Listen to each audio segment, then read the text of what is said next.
All right, look out, you miserable accursed. It's Wednesday, French debate day of the federal election campaign, and I'm here with the cursed panel, Kory Teneycke, Jordan Leichnitz, Scott Reid. Hey, Scott, what are you thinking tonight?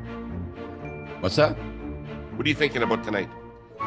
What am I thinking about tonight? I'm thinking about Habs and Columbus, and I desperately, desperately want the Habs to play their way into this thing. I don't want to be sitting around tomorrow night ignoring the English leaders debate, hoping that Columbus loses. It's getting too close, too tight. We should have clinched this thing a long time ago, and I'm pretty pissed off. Also, I hope the Carney just keeps it real. Oh yeah, no, but I was talking about the game. I'm very Look at me, I'm ready for this fucking hockey game. You should All be. right. You should No be one has Montreal ever with been me. more ready. I Yeah. should be in- You fan of Little Faith. You're like you got the jersey on, but you should be at the game. I should be at the game, and I'm going to be doing. I would be if I was there. I would be doing what everybody in Quebec will be doing, which is warming up for the big hockey game by watching a political debate. I wouldn't be in a bar having a couple of pops with my friends getting ready for the game. I No would be way. in front of watching the French debate. That's the Yeah. way you psych yourself up for a big game like this. For sure. What's Jagmeet Singh got to say to me in my Quebec mindset? Yeah. And why are the greens there? Because they're not supposed to be. Yeah. The other thing Yeah, I'd be that's an wondering. enduring mystery. Oh boy. All right. You know who's with us, guys? Mickey from Politico. Hi, Mickey. How are you? Hey, Mickles. I'm good. Hey, I've never been called Nichols before. That's cool. Oh. New nickname. How are you this morning, Mickey? I'm doing good. I'm in Stansted, Quebec. I haven't had coffee yet, so hopefully I make sense this morning. What is the political plan for covering this campaign? Because you seem to be as far away from the leaders as you can possibly be. I'm gonna go meet up with them later today at the debate stage. I just wanted to check out this town because they have that library that straddles the border, but also I had the same idea as 50 other journalists that are in this town. So it seems like the population of journalists are more than the actual population of residents here in Stansted. All right, I'm going to put you on the spot. The leaders aren't moving around today. Everybody's in Montreal. What do you got to tell us? Well, Mark Carney, he is doing some kind of Photoshop at a small business. I'm told the party isn't reinventing the wheel on debate prep for him. One tidbit I did get is that he will be blasting down with Webster before he hits the stage, which is kind of tradition for him during these debates. And then obviously Poilievre, Pierre Poilievre is holding a morning press conference this morning and will be at the debate. And then same with Jagmeet Singh. His debate prep includes good snacks, and I'm told lots of joy and laughter. And he'll also have a gym day. You are getting the inside scoop. I'm telling Hey, you, man, you got it. nobody's penetrating the spin bubble more than you are. That's right. Joy and laughter. Joy and laughter. Those are two commodities in short supply in this campaign. Well, So especially true. in the NDP campaign, I would have Yeah. Oh expected no, I weeping- would say weeping there's and always joy sobbing. and laughter. There's always joy and laughter in the NDP campaign. That's Joy like and laughter. You're Joy- signing up. joy, There's laughter, got to be and joy. loss. There's got to be joy. Rye and water. It's a happy wake. It's a happy wake. Oh man. And yeah, he'll be hitting the weights today. Usually he does weights on the road Right. and jiu-jitsu when he's at home. So that's all I got for you guys. His only hope is if he can fill the second line center gap on the Canadians and lead them to victory tonight. Fucking, if he can suit up, that's his shot. But David, you usually do jujitsu on the road and weights at home. So it's an interesting contrast between you and Mr. Singh. Right. That's- But that you know, I explains switched everything. to God, you're a grappler. judo Yeah, just he's before hiding the the debate. black belt. It's just Yeah. under where the Yeah, the it's camera is. under the macaroni belt. Okay, Mickey, it was great to see you. We'll see you tomorrow morning. Thanks very much. So, I assume we all started breathing again last week, and then stopped, and then started again. Some of us have stopped watching the news. It's like a game of respiratory whack-a-mole. Our sponsor, CN, counsels a calm, data-informed, judicious response. And nobody understands trade better than CN. Simply stated, just about everything that travels inside Canada or abroad travels by train. Trains are the most efficient way to move cargo over land, period. Which is why, if we're being honest, our trading future is and will remain closely interlocked with the United States. As I said last week, Canada has cards, and some of them are, well, trump cards. Crude oil, potash for fertilizer, uranium, electricity, some of the best lumber on earth. American farmers, manufacturers, and retailers remain by far the biggest customers for all of that. It's impossible to overstate the importance of the Canadian and American markets to one another. Any real structural change would be transgenerational, if possible at all. It may be hard to keep that in mind amid all the sturm and drang of recent weeks, but we will get through this because we must. It's true we could be smarter, though. Canada could make its tax system more attractive to investor capital. It could pare and thin the jungle of regulations companies have to cope with. Governments must allow expert trade enablers like CN to do what they do best if Canada is to operate at full potential. These are interesting times, as the old curse famously puts it. They should focus the mind. I've got some kind of super interesting polling results today. Uh-oh. Mm. I'm not, Scott's starting to sweat. don't like interesting, like boring. Polara polling is brought to you by Enbridge, a leading Canadian energy infrastructure company, reliably and affordably fueling your quality of life and powering our economy. So today is 42 Liberal, Okay. 38 Conservative, Not okay. 8 NDP, 5 Bloc, 3 Green, 3 PPC, 14% undecided. Ontario, 47, 37, 8. Quebec, 43, 26 Conservative, 25 Bloc, 4 NDP. BC, 42 Conservative, 38 Liberal, 13 NDP.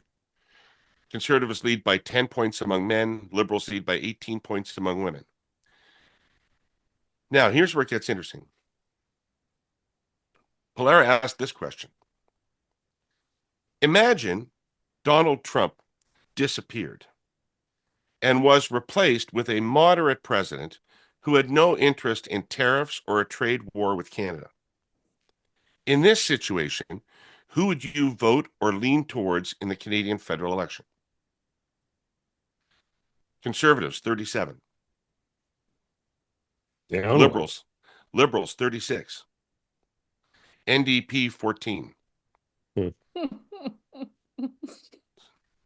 So 6 Sorry, points John, of the Liberal vote moved directly from the Conservatives, from the Liberals to the NDP. And just on the regionals, you can see how different this election could conceivably be. Ontario, for example, in that hypothetical situation, would be 39 Liberal, 40 Conservative, 13 NDP. Quebec would be 32 Liberal, 30 Bloc, 22 Conservative. So Right. it just Well- shows you how important this is to the Liberal I mean, fuck campaign. me. Uh, it also shows you how important your insight was yesterday, David. We can do a little glazing of you because you raised this point about the absence of Trump, having recently asserted that Canada is a 51st state. Katie Simpson from CBC then puts the question to what's her face, Incel Barbie there in the White House, and she says absolutely. Now, I'm not a master strategist, but it seems to me that if I was doing a photo op on the morning of the debate and I had these hypothetical numbers and this campaign in mind, I might make mention in French, English, and any other language I can summon that this had been uttered again by the White House. I think if I was Carney, I would be like, I'm buying these bagels to remind you, he wants to take over our country. He wants to break us so he can own us. Break us so he can own us. I would sing it. I would put it to music. Stephen Sondheim would be working overnight to put this thing to magic. So anyway, good call on you yesterday. And look at that. You predicted the future, or perhaps you even made the future happen. Oh my God. The power, the unbelievable power. Jordan, do you see any light in that number, or is that just the fucking the way it is?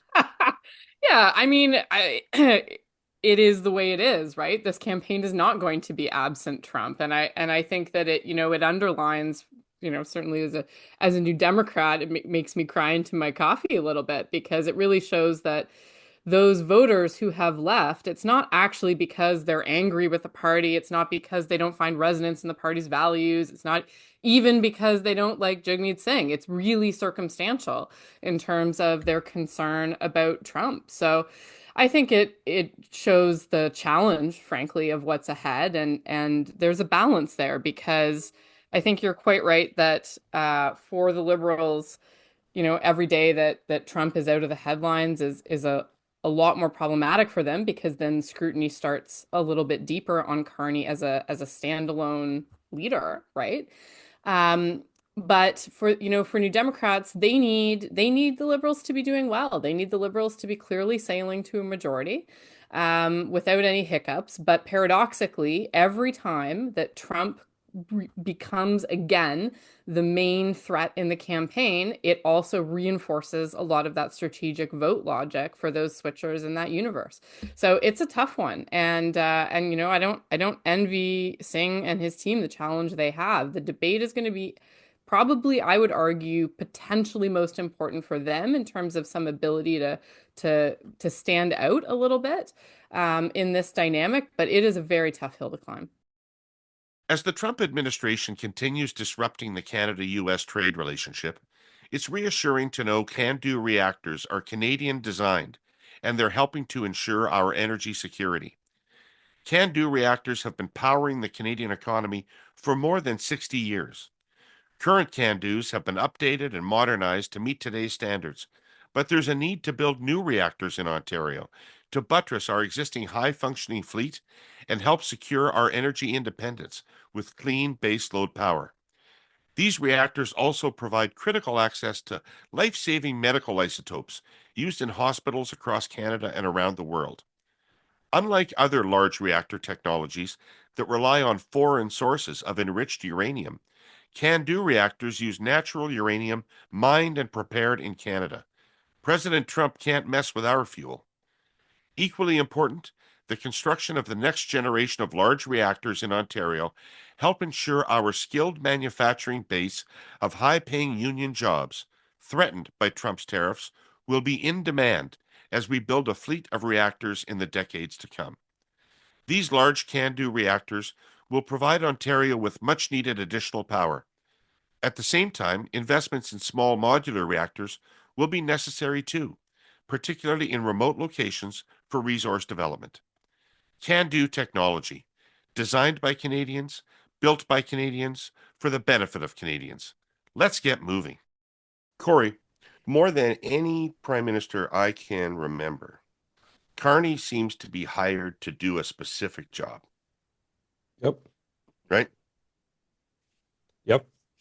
I don't know. You want me to elaborate? Okay, so yeah, like we can move on, eh? He's not. Well, look, no one's gonna, give him a political athlete of the year award. Like it's, it's not what he is. Like he's kind of boring. I think misses the play sometimes. Like I don't think his performance during the campaign has been particularly spectacular. We'll see how he does at these debates, but let's assume that he's boring as he was today. I think in this particular election campaign, that probably is working for him. And as Scott pointed out, Incel Barbie did him a favor yesterday, and away we go. But it'll be, I think, probably more interesting if he is elected prime minister, which it appears is going to be the case unless something dramatic happens in the next few days. How long that honeymoon will last? How long, the Trump thing is going to continue to play, and whether or not his best before date is a lot shorter than a newly elected prime minister would be. I don't think there's much of a honeymoon because my feeling is actually, Kory, I don't think that the Liberals suffer when Trump is out of the play so much because of Carney's performance, although I don't differ with you on its quality. But I think they suffer because people don't think about Trump as much, and that gives their brain space to think about how much they fucking hated the Liberal government. Yeah. I mean, Carney is leading an incredibly unpopular government, right? And so, Well, uh, can I posit one thing that I think might have a big impact on what happens, what that cabinet looks like after the election, but if Wilkinson is still, the resource minister and running around Western Canada wagging his finger, uh, during what is looking increasingly like some version of a sovereignty referendum in Alberta. If Guilbeault somehow weasels his way back onto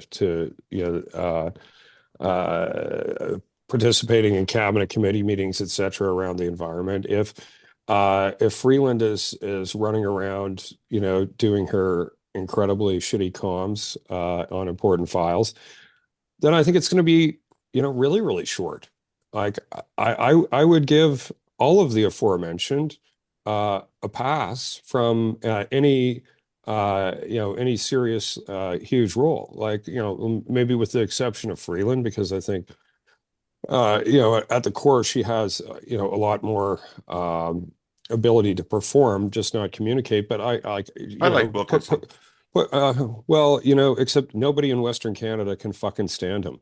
And that didn't used to be the case. I think he's earned that reputation through many, many interactions. But when I think of the things and the ways his name is uttered in places where that matters, like Saskatchewan and Alberta, it's a swear word. It's not, and it wasn't once, but he has got it to that point. And if you leave people like that who have been sort of raw wounds for this government in the amongst people in the provinces or voters, then your half-life's going to be a lot shorter. Like they need to shake it up and put a different face on the thing, or they're going to end up right back where the Trudeau government was in no time at all. Am I in Scott's a sitting here parallel listening universe? to us. Scott's sitting here listening to us talk about a Liberal government, and he's retreating into his room of worries. Can see him. I can see him like I'm so shrinking. glad you get my vibe. I certainly am. I'm about to split wide open, crack like fucking firewood with anxiety. Guys, are we not overlooking the story here, right? 42-38. It's a 4-point gap with a 3-point margin of error. And I know the regionals still break heavily in favor of the Liberals in terms of seat count. I know the demos still break heavily in favor of the Liberals when it comes to who will come out to vote. But for the love of Christ, it's a 4-point gap going into the debates with a guy who doesn't speak French very well. Blanchette's motivated to murder him. Poilievre therefore has, if he could find the discipline, the strategic opportunity to lay back, try to present himself compellingly to Quebecers, and let Blanchette carry the knife. And then tomorrow night you have the English leaders debate, and there's going to be a monster temptation on the part of Mark Carney to ignore the advice of all of us and prove that he is indeed a skilled politician and try to mix it up, right? Go in there, like trying to take on Ali by punching him out a la Foreman and find himself on his ass on the canvas. Like, I just think, like this thing is not locked. It is not fucking locked. If it's a 4-point gap and you got this monster event where I think, notwithstanding the hockey game, fucking everybody in the country is going to be watching the debate, at least in English. Yeah, my room full of worries. There's no seating. Okay. It's filled. Well, Yeah. sorry, you go, Jordan. But Yeah, I do have a response. Okay. Yeah. I mean, I was gonna say I think we can take Scott's worries and acknowledge them. But look, I mean, the Liberals are still heavily favored in terms of seat count at these numbers. They've got room to spare on this. And I think that we've already seen the outlines of what's going to happen in the debate. So Poilievre is teeing himself up to go hard, for example, on crime. He's digging deep into the strategy that he's already been using. And I think for Carney, I'm not sure that mixing it up is his biggest risk. I think his biggest risk is mistaking mistaking these debates as some sort of a policy exercise where he gets to, nerd out rather than focus on connecting with the voters. And if those things occur, to be honest, I think that they just deepen the divides of where people are at already. It's probably not great for Carney, but it's also not the end of the world because people know that they're electing a nerdy, policy-oriented guy. And so I don't maybe share your basket of worries. I think this thing is like 75% baked. How nerdy can he be? He got Neil Young's endorsement, for Christ's sake. I love that. I love that. Yeah, well, Neil I mean, look, Young- he's reinforcing his demographics. Let's put it Neil that Young way. is to the left. Are you of the most dissing Neil leftist Young? conservative. I would Is that never. a diss? Is I that a would diss never. of Neil I would Young? never He wrote diss Neil Young. Powderfinger. He wrote Powderfinger. There shouldn't be an election. If that's what he thinks, Carney should be prime minister. Or just watch the hockey game and call it fucking quits. Yeah, Maybe they I should mean, put him in cabinet. Be a different. It's good. He does need some fresh faces. So I think Kory's advice there is on point. But look, and just to come back to what we were talking about already, like I do think that, in the same way that we talked about a potential Poilievre government being a loveless victory, I do think that there's danger of that for Carney. Maybe not so much loveless, but more just voters will meet and contemplate him as a leader for the first time after the election. Because it will no longer be in comparison to Poilievre. It will be on his own merits. And I think that they may well find that lacking. And it will be interesting to see, to go back to your questions about cabinet composition and what type of government that they form.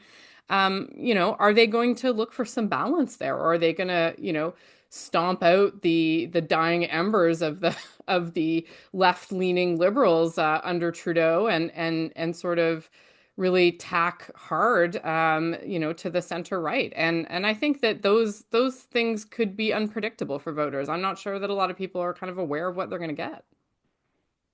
So my response to you, Scott, in your room full of worries, is it's not a close race in Ontario. And with no disrespect to Polera, all of our polling provincially shows it's a lot less close than what those regional breakouts are. And that's on sample. Those are sample sizes that are much larger.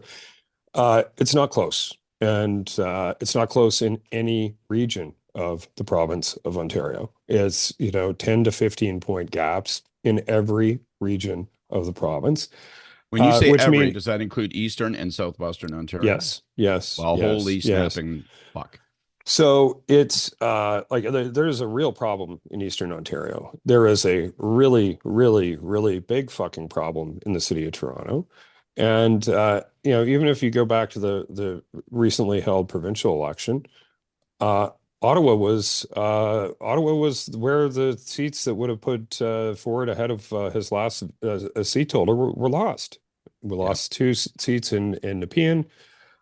We lost Kanata Carleton. We lost Ottawa Orleans, and we won Pierre Poilievre's seat. I do want to thank Ian Brody for swanning into Ottawa and telling everybody that Poilievre's going to slash the public service to shit. Yeah, that was really helpful. That was good. That was great. That was Thanks. We should send a fruit basket. Next time, just send a grenade. Your presence is unnecessary. Look, the whole Doge experience that people are witnessing down south lands a lot differently in this town than it does elsewhere. And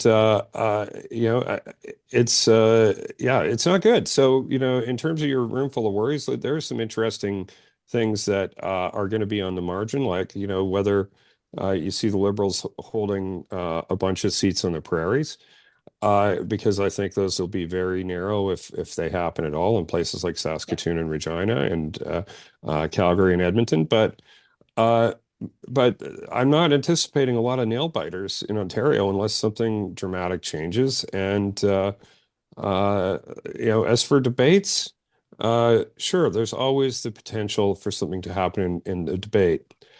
But what normally happens, guys? Nothing. Nothing is what normally happens. Like 95% of the time, nothing is what happens. And whoever you thought was going to win the debate going into it is who you think won the debate coming out of it. 95% of the time, nothing happens is the working title of my autobiography.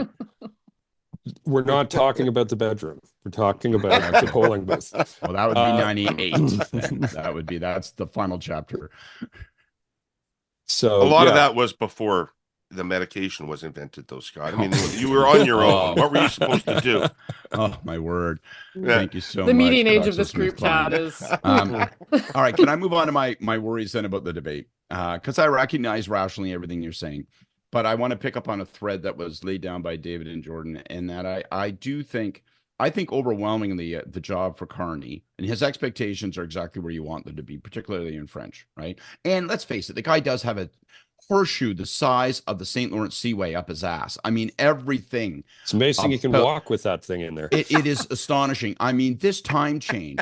So as David says, people are going to be drinking quart Molson's and quart bottles of Molson and watching the hockey game. So the viewership of this debate will still be large, but it just took a huge whack with this time change. It's now at 6 o'clock when a lot of people haven't yet got home from work, and their focus is going to be the Habs and Demidov, so anyway, but my worry is this. My worry is that in the correct pursuit of presenting himself as the guy who's gotten here, so the calm, collected character that can take on Trump and lead the country in this turbulent time, that he slides into technocratic mode and fails to connect. And I still think the core principle of debates, fear and hope, right? So you have to touch and connect people on the fears they have, which in this case are about the United States, Trump, tariffs, and economic insecurity and job insecurity in particular, particularly job insecurity.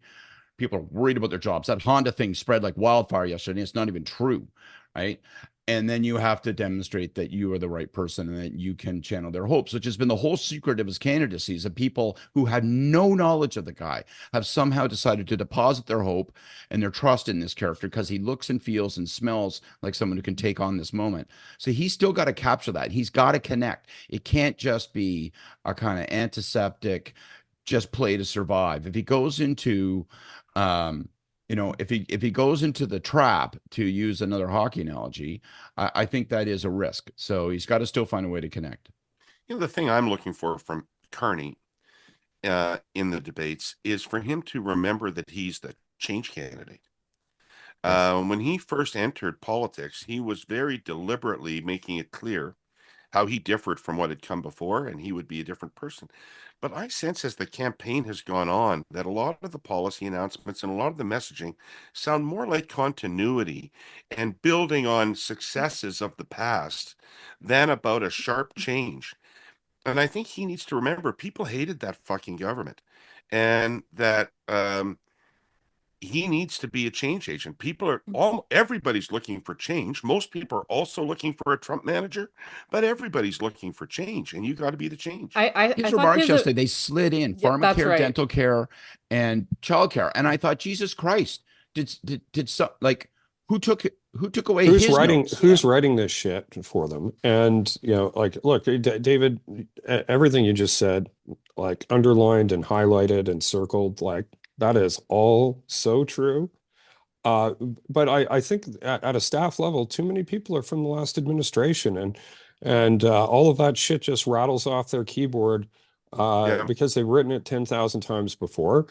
All of the things that we said at the beginning of the campaign when we were encouraging the conservatives to pivot. Actually, I think you mentioned him earlier. Ian Brody's advice of everything before Donald Trump, you needed to delete and shred and start over. Yeah. And the same is true for the Liberals, but more so, like, what the fuck, you guys? Like, look at where you were before and look at where you'll be again in no time at all. If you want to sell that same warmed over, liberal bullshit. I think it was so interesting in his avail yesterday. There were a couple of moments where this dynamic really came out, and it is true that their team has been recycling and quote unquote building on Trudeau government announcements. In fairness, the Conservatives are also bringing back lots of zombies from the Harper era, so that, they're not alone in that. But I thought it was so funny yesterday. He was asked by a local reporter about one of his environment announcements. and the idea that it was a repeat. It was something that had been previously announced. And he was very sharp. And he said, whenever I say it, it's new. Because I am new. I am a different leader. And so I think that, there's obviously an interesting tension there between what he's being provided with and his own understanding that is an important division for him.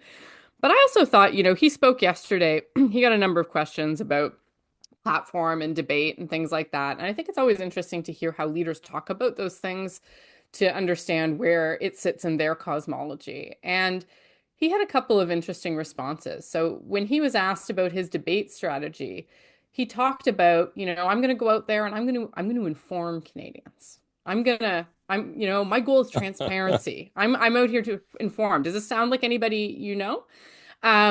And so I think there's a real danger there, of course, because a debate has absolutely nothing to do with informing people. It has everything to do with creating some sort of an emotional connection with voters, showcasing values, illustrating different leadership priorities, none of which were tip of his tongue. And the other thing I'll say is that the way he speaks about the costed platform, and this is like with great love to my old friend Tyler Meredith, who I know is fucking sweating spinal fluid right now over that. So sending you a glass of scotch, but no one gives a shit. Like, he is not being hired because he can add up the debt servicing charges on a fully costed fiscal framework in this campaign. And I think that it's very interesting that he speaks about it as though that is the thing that people are looking for. He was out yesterday saying, well, I can count, it's going to be thorough. It's going to be fully costed because this is like a comfort zone for him, right? Who gives a fuck? That's right. Other than and the I think nerds. it mistakes what his strength is. And so maybe he is unaware of the particular mystique that he has been blessed with this giant horseshoe. But that ain't it. That is not the mystique. The ability to add numbers and to sound credible on those numbers is not the mystique. And so I think that they have to be very careful in how they illustrate that to him so that he internalizes that he understands that this is a leadership thing. This is not a finance management thing. And I fear that for him anyway, that he maybe is not clear on that distinction. Look at all the stuff I know. Well, if they were, which, by the way, all the rightness thing. that the Liberals have that they're ready to bestow on Canadians. So that's been a Just very love successful the strategy. informed Canadians thing- love it. They love it. The informed thing is the perfect crystallization, Jordan. Like, that is like, that's the gold medal point of the day, because, like, can you imagine? Hurry up, Loretta. Bring that sandwich. We're about to get the informant's Get out the about to start. whiteboard. Come on, honey. It's going to start. The informant. Like, it's just well, somebody The needs politician's going to tell me stuff. somebody needs to do some informing to them. Like, look, if you're Polyev, the thing you have to be asking yourself or repeating to yourself the moment before you take the stage or do an announcement or whatever is, don't look like Trump, don't sound like Trump, don't talk like Trump. And if you're Carney, it's don't look like Trudeau, don't sound like Trudeau, don't be like Trudeau. Like, and I don't know. I think they're both just missing it right now. Yeah. All right. Well, maybe that's a good moment for us to go to our blessings and curses. Well, I got an obvious one. okay. Yeah. A big blessing to Ed Fast for standing up and calling out the decision to disqualify Mike DeJong as a candidate in favor of a 25-year-old nobody in what is an important riding. What a fucking stupid decision. Unbelievable, and clearly looks, smells, stinks like leadership politics. Who gives a shit if somebody supported Jean Charest? If they are the, multi-term, former finance minister and a good candidate, and who gives a shit who some 25-year-old kid supported if they're a 25-year-old kid?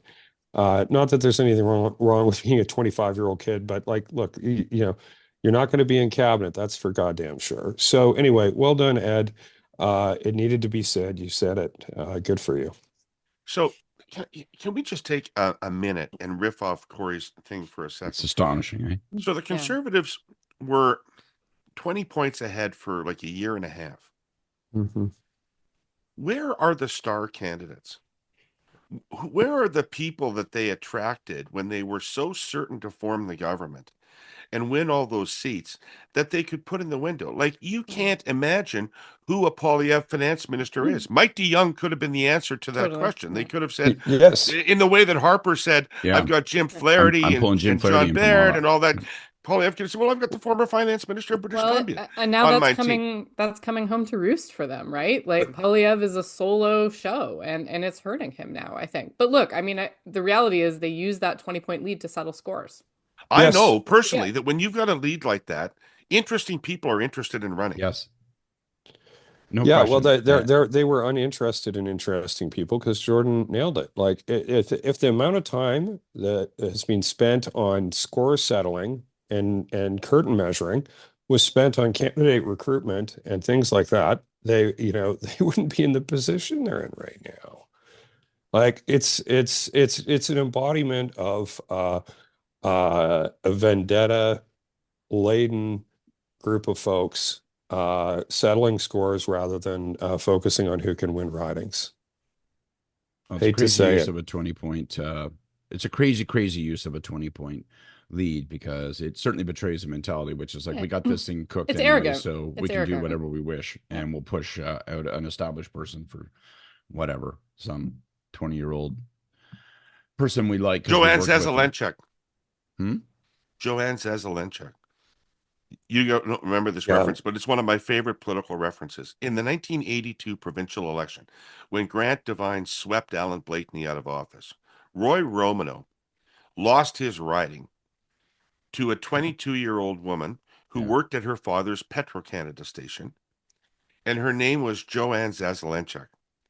And so it became kind of a thing Right. in Saskatchewan. But the best part of the story is that It's on not a election historical kind night, of story. when the media contacted her, she said, I'm so proud to have been elected Attorney General of Saskatchewan. Because she thought Roy Romano was the Attorney General. I beat Roy Romano. I'm the Therefore, I attorney. get it. And why not? I mean, Like, I think I've she seen deserved worse it. ways to make a cabinet, in fairness. No kidding. All right, you got a blessing or a curse there, George? Oh, I do. It's actually a curse to myself. So yesterday, when the NDP came out calling for the debate to be moved because of the Habs game, I bitched to everybody who would listen that this was the dumbest thing that they could come out with, and it was just so stupid and process. And anyway, damned if they didn't get actually great media coverage out of it after all. So I was wrong. Terrible instincts. Don't listen to me. All right, Scott. Touched on it earlier. My blessing goes to Neil Young, the great Neil Young, shaky. And in particular, I just want to call this out because it crystallizes the whole campaign, and it's a good thing to remember and to carry into the debates for what we were just talking about. He said in his endorsement, Mr. Carney, I believe you are the person to do it. I believe you are the person our country needs to lead us through this crazy situation and bring us out the other side as a stronger, smarter, more resilient Canada. Like, to me, that is the bargain, right? That's what's drawing somebody who's left of the NDP like Neil Young. And then also the people in my home riding who said, well, I'm a 57-year-old guy who was bound and determined to vote Conservative, but now I'm going to vote for Carney. That is the selling proposition, and he's got to carry it into the debate. And I also want to give a little quick shout out to my son Ben and the U16 North Toronto. 4 years of pounding away, 2 years in a row of losing the championship. Last night we pulled it out. Amazing. Woohoo. Congrats. Awesome. Yeah, So was great. 4 Great years win. of perseverance. Great. Way to go, Ben. All right. I'm just going to do a quick drive-by blessing to Carolyn Levitt, Trump's press secretary, right? Who either out of lack of discipline or malice toward the Poilievre campaign, I'm not sure which, went out of her way to reiterate Trump's desire to make Canada the 51st state just in the nick of fucking time. So thank you for that. It's a bonus point. People need to know, David, I want to point out that, like, the White House doesn't take any question, and they sure as shit don't just randomly take questions from the CBC. So they had canvassed who's got what questions, and CB said, we'd like to ask a question today. We'd like to ask whether or not President Trump stands by 51st state. They made a conscious, deliberate decision to say, yes, we'll take that question. And then they knew what they were going to say, and they provided that answer. There's a deliberateness. The horseshoe, guys. It is. No kidding. Woo! Bring it home. Bring it home. Old gray mare. He's got the horseshoe up his ass. All right, kids, we'll be back tomorrow. In the meantime, I want to thank our sponsors, CN Rail, Can-Do, and Enbridge, my panel colleagues here for being with me today, and all of you who watch or listen out there every day. And I saw a bunch of you yesterday in Ottawa, and it was great to have your encouragement and support. So thanks very much for being our audience and with us every morning, and we'll see you again tomorrow with our expert review of the French debate, and particularly the quality of the French spoken by the leaders. See you then. Take care of yourselves.